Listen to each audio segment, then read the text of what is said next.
Hi, everyone, and welcome to Complete In Cast, the official podcast for Complete In Box video games. I'm Spencer Brossman, your host, and today, for episode 10, I'm going solo. No guest, because I have a lot to say about the current subject. Current subject being, of course, Nintendo. Now, we're not talking about Nintendo in the way you might think, old Nintendo games, Super Nintendo games, the past. We're talking about current Nintendo. Now, current Nintendo, I count as essentially being anything, including and then after the Wii. Nintendo has made a lot of interesting decisions over the last couple of years. We're going to discuss those. And we are going to discuss why Nintendo oftentimes does not get the hatred that other companies get, or maybe hatred's a strong word, the disdain or whatever, that other companies get for making very similar decisions to other companies. So let me start out by saying that Nintendo is still a very good video game company who releases quality titles.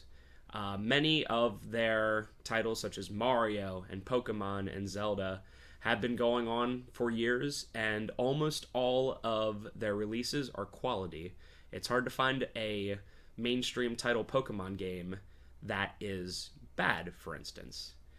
But Nintendo has made many almost purposeful mistakes over the last few years.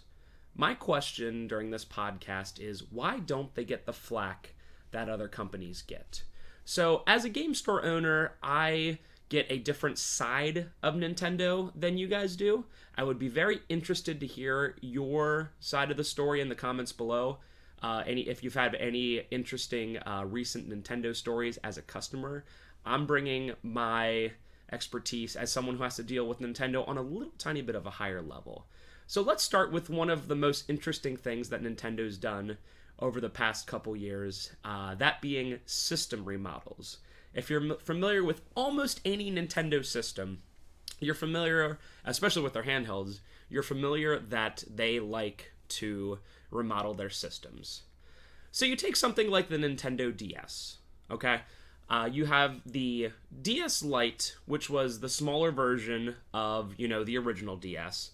And you could even go as far to say that something like the DS Lite to the DSi is a fine remodel. The DSi had, cameras, which was actually really cool back then because not all of our phones could constantly take cameras. It could go online. It was new and it was kind of cool, for back then.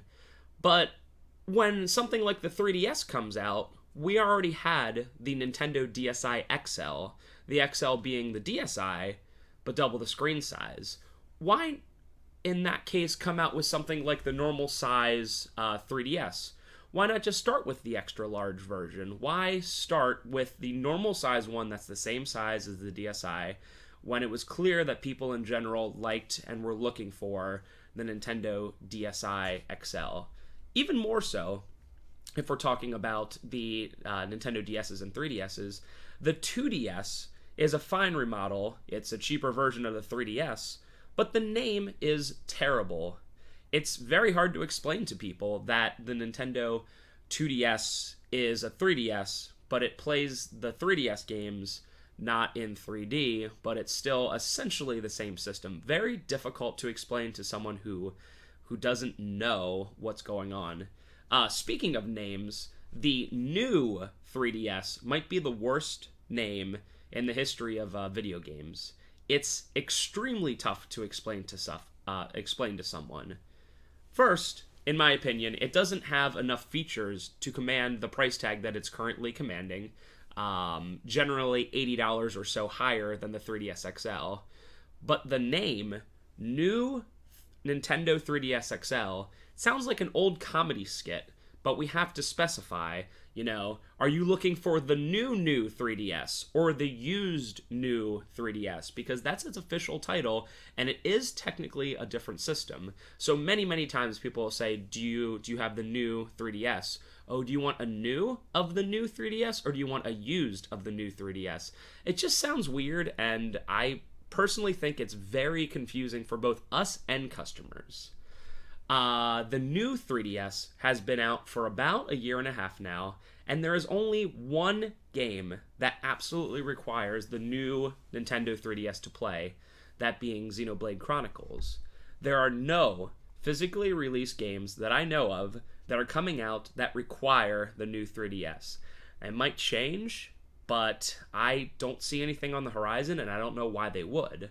While there are some perks to the new 3DS, such as running certain games like Legend of Zelda Hyrule Warriors better, and some download games that only come to the new 3DS, making use of its C-sticks and all that, there just isn't enough exclusives for the system to warrant that remake for it. And it's just been a thing that they've done all the time. It has happened before.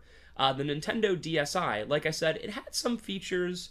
It was interesting for back when it came out. Obviously, looking back on it now, you go, oh, it has 2 cameras. Great. Everything has cameras. But back then, it was kind of neat. But the Nintendo DSi had 3 DSi-only games, which were great titles such as System Flaw, Photo Showdown, and Hair Salon. Remember those? Great. It's almost a footnote in video game history. Nintendo keeps coming out with new revisions of the DS systems, but not enough reasons and exclusive games to own them. Nintendo's done this, forever. Look at the Nintendo 64.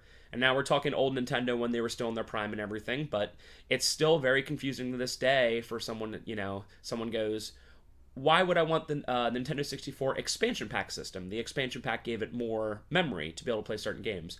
Oh, well, if you absolutely need it to play Donkey Kong 64, Perfect Dark, and Legend of Zelda Majora's Mask. But all other games, it might maybe add some new stuff to it, like maybe a couple levels or all that. But all other games can be played normally. It's just you had that whole system, you brought that out, and then you made it only 3 or 4 games. StarCraft 64 is one that essentially needs it, but it's such a rare game that I don't, normally mention it to people. But still, Nintendo has done this before, and they're doing it again with the new 3DS. Now, when we're talking not enough games, such as DSi-only, new 3DS-only games, I guess it's time to talk about the Nintendo Wii U. I will commend Nintendo for once again trying to be different, like they did with the Wii and the 3DS. That being said, something went wrong. As the Wii U had extremely little third-party support, it's possible that due to the gamepad itself, it was much tougher to develop for than the Xbox One and PS4, but the Wii was different to develop for than the PS3 and 360, and yet a ton of third-party companies still made games. I mean, the Wii has a huge library, and many of the games are throwaway bargain bin titles, but there were many companies making good, solid third-party stuff for it. The main problem with the Wii U, in my opinion, isn't necessarily that it's weaker than the Xbox One or the PS4. Nintendo systems have almost always been weaker than the competitors, but it was the game lineups that did so well. So much so that the system with the strongest graphics doesn't necessarily win the console war. Just look at the PS2 in comparison to the Xbox and the GameCube. It had the weakest graphics of the generation. It was the weakest system. It just had so many games, so it won the generation. Even hardcore Nintendo fans will have to wait months between releases sometimes. Just listen to the complete list of physical releases for the Nintendo Wii U in 2016. Lego Avengers, Twilight Princess HD, Pokken Tournament, Star Fox Zero, Minecraft Wii U, Mario and Sonic 2016 Olympics, Tokyo Mirage Sessions, Lego Star Wars The Force Awakens. So that's 4 exclusives, 2 multiplats, and 2 re-releases in Minecraft and Twilight Princess. So that's for roughly the first 8 months of 2016, and that's your list of physically released titles. Even the most hardcore Nintendo fan would find that that is just not enough to keep you interested in the system. So we have to look at these problems as chicken or the egg. Yes, the system is failing because it has few games. It has few games because it has little third-party support, but why is that? I think all of the Wii U's problems can be drawn back to simply that, the name of the Wii U. For your average person who's not huge into games, checking IGN every day, watching E3, stopping in at a game store once a week, talking to someone who works at a game store, the Wii U is a terrible name. I've talked to hundreds of people over the 3 or 4 years the Wii U's been out, and many people think the Wii U is either a companion device to the original Wii or its own handheld. So much so that, they'll ask that, and I'll say, oh, we have a Wii U set up over there, go play it. And, they'll be like, I had no idea that was the case. People just do not know that its own unique system. The fact is, a ton of people have been calling it the Wii 2. And I think that name is, honestly, 100 times better. It's not to say that companies have to go as simple as PlayStation 1, PlayStation 2, PlayStation 3, PlayStation 4, but the Wii U just doesn't get the point of the system across, the point of a new, stronger system, and that's plain and simple. Just look at the Nintendo NX. It's supposed to come out sometime relatively early next year, maybe 6 to 8 months away, and what do we know about it? Almost nothing.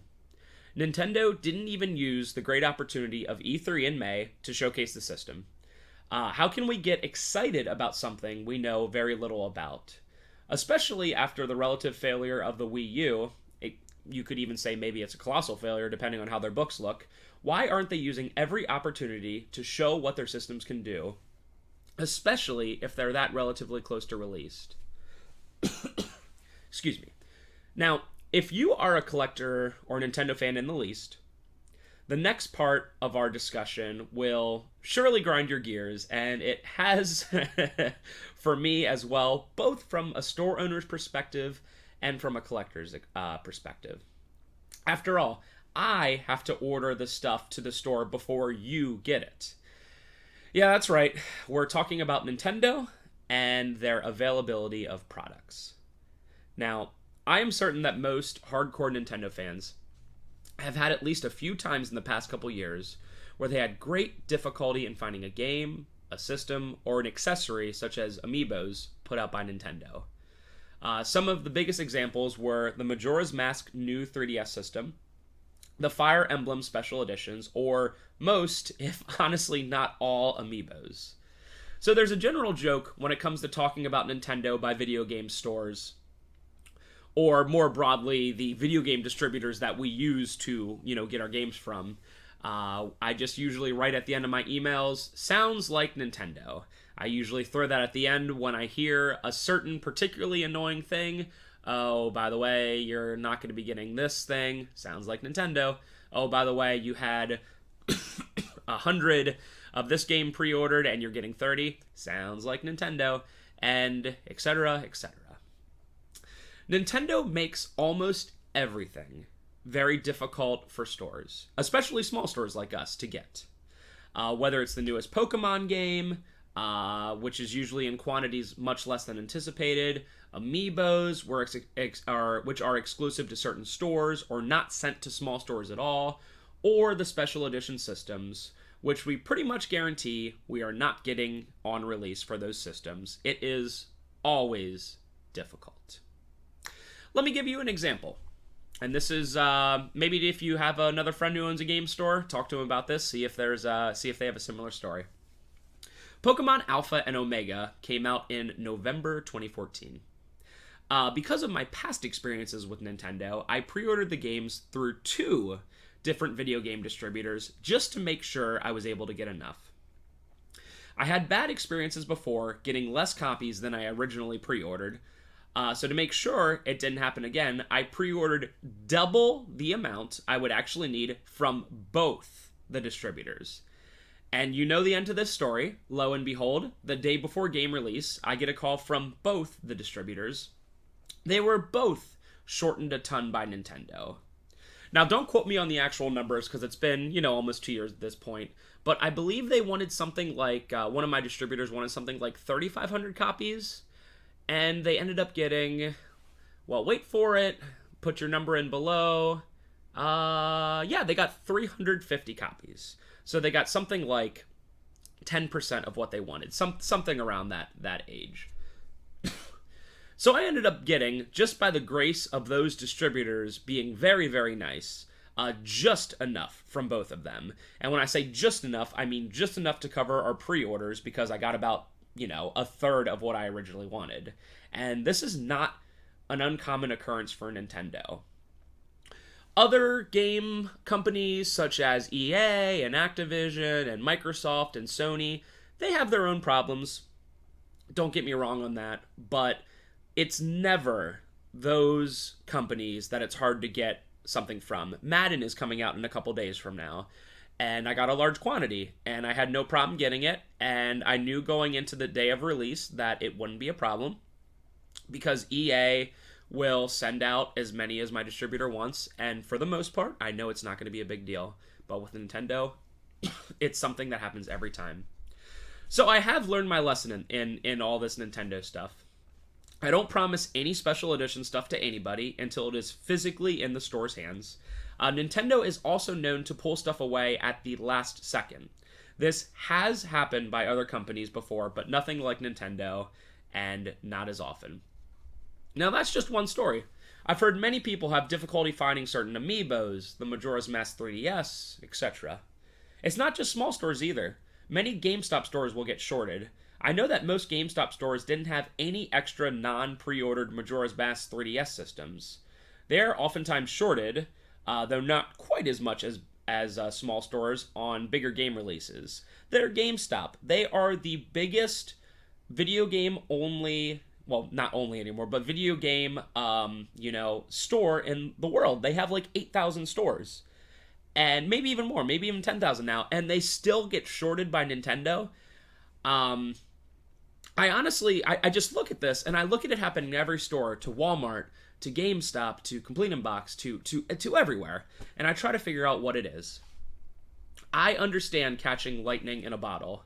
For instance, several years ago, Dead Island came out with not too much fanfare, but it really, really caught on. It was tough to find copies anywhere. It was from a relatively small publisher who didn't make a ton of copies. And who knew that it would become the big thing of that month? It was huge. You could not find it anywhere. You would call GameStops and Walmarts and all the local stores, and just nobody had it. No distributors had it. That was lightning in a bottle. But Nintendo is large. And Nintendo knows that their big releases will sell well. I guarantee you, when Pokemon Sun and Moon come out this November, there will be a period of time where the game will be sold out everywhere, in physical locations, of course, not including eBay and Amazon and all that. Nintendo knows well enough, and they have enough time to print enough copies, and yet it happens every single time. Now, I have a few, I'll put these in quotes, conspiracy theories regarding this, so just bear with me a little bit. If the physical copies are sold out everywhere, there is a fraction of people that will go, oh well, I can't find it physically, I'll just download it. Because Nintendo knows that it has a certain amount of people that will always get Pokemon no matter what.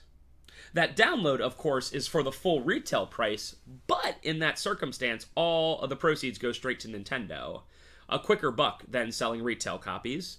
You don't have to print it, you don't have to ship it, you don't have to, do anything. It's just a download.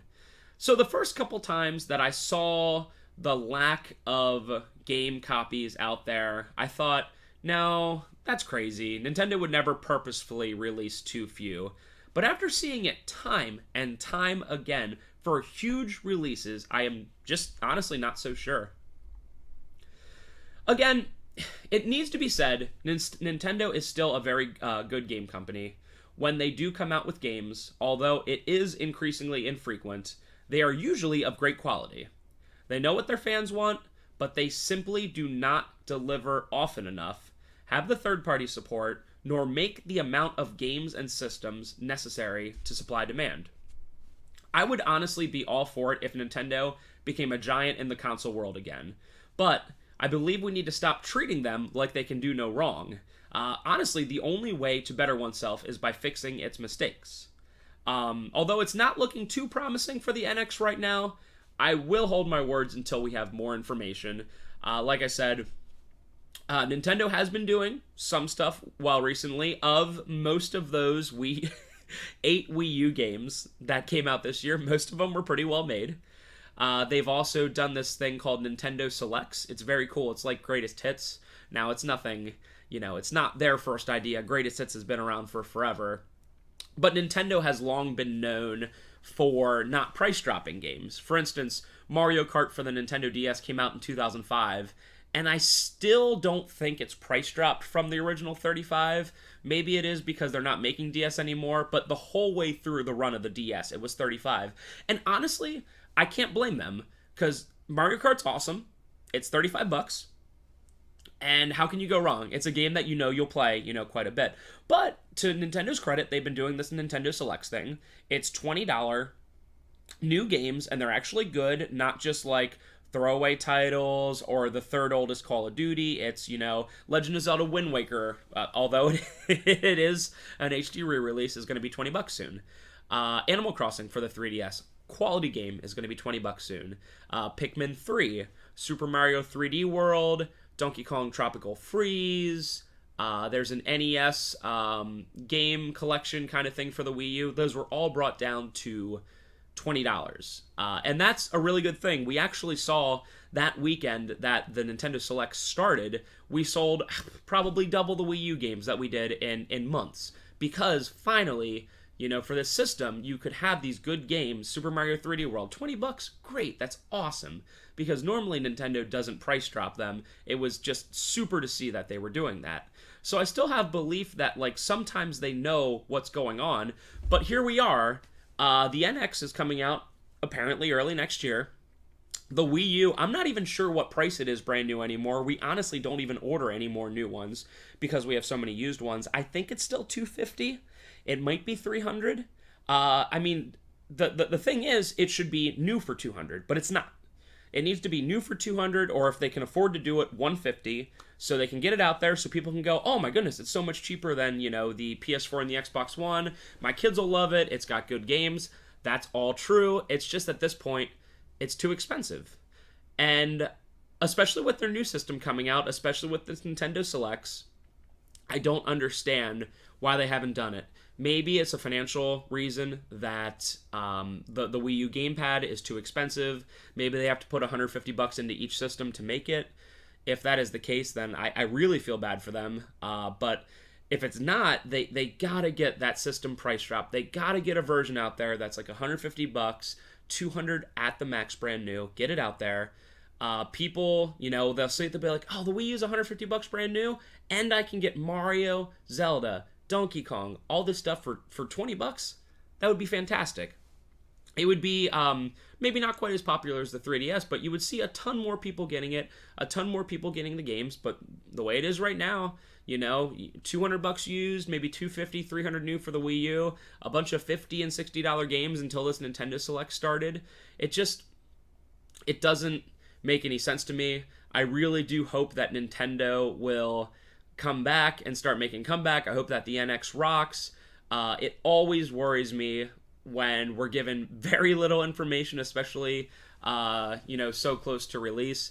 But there are a couple simple things that they can do. We've outlined it. Make more games. Figure out a way to get third-party support. Look at any system, the Xbox One, the PS4, and if you look at only the exclusives, it would be a pretty pathetic system.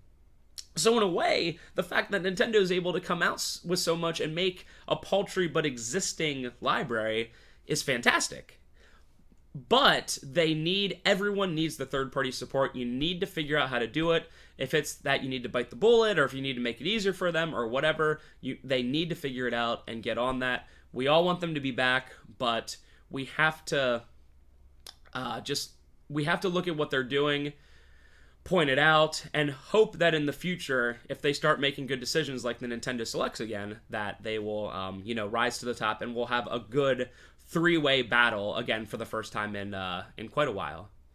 So that was episode 10, the problems with Nintendo nowadays. I do appreciate you for listening, and have a great day.